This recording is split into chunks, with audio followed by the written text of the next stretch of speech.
Are you here to apologize in any way? Walking through the airport, so. No, I understand, but are you here to meet with him? So that's Miami Dolphins defensive lineman, or offensive lineman, I should say, Richie Incognito, refusing to answer questions from a reporter that he bullied teammate Jonathan Martin and left racist voicemails for him. Martin's attorney says he endured harassment that went far beyond the traditional locker room. Incognito has been suspended indefinitely while the NFL investigates. And the case is getting so much coverage in part because it raises questions about bullying in the workplace that goes well beyond the NFL. Here to talk about what constitutes workplace bullying and what can be done to stop it is Dr. Brad Lichtenstein of Bastyr University. I'm glad you're here. Thank you. This hits home for a lot of us because we remember bullying as kids, or we have kids, and we've heard their stories about bullying. And a lot of people are watching what's going on in Miami and saying, you know what, that's different because that's the NFL, and these are gladiators who perform in a coliseum every Sunday. What do you say about those people?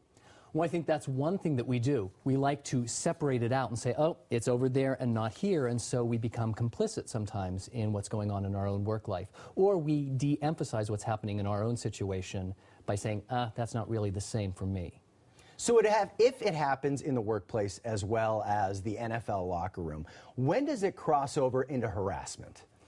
Workplace bullying is harassment. And I like to define workplace bullying as simply perpetuated health behaviors, health at risking behaviors that can be verbal abuse, it can be intimidation, humiliation, and that can be nonverbal. And it can also be work sabotage, where people prevent you from getting your work done. And so all of those can be a form of bullying and or harassment. Is some of this the pack mentality? It's easier to go along with the pack than it is to speak up against it, and that's really what Martin has done. And it is easier to go with the pack, but just because we have the pack doesn't mean it's ethical, legal, or health promoting. It is estimated that some 80% of bosses, managers, are responsible for the bullying that goes on in the workplaces. 80%? Some 80%, according to certain estimates. And it is also said that 77% of individuals who suffer from bullying do quit their job, either because they can't tolerate it anymore or because of health-related complications. Well, let me throw out some scenarios building on what you just said, and you tell me if it's bullying or not.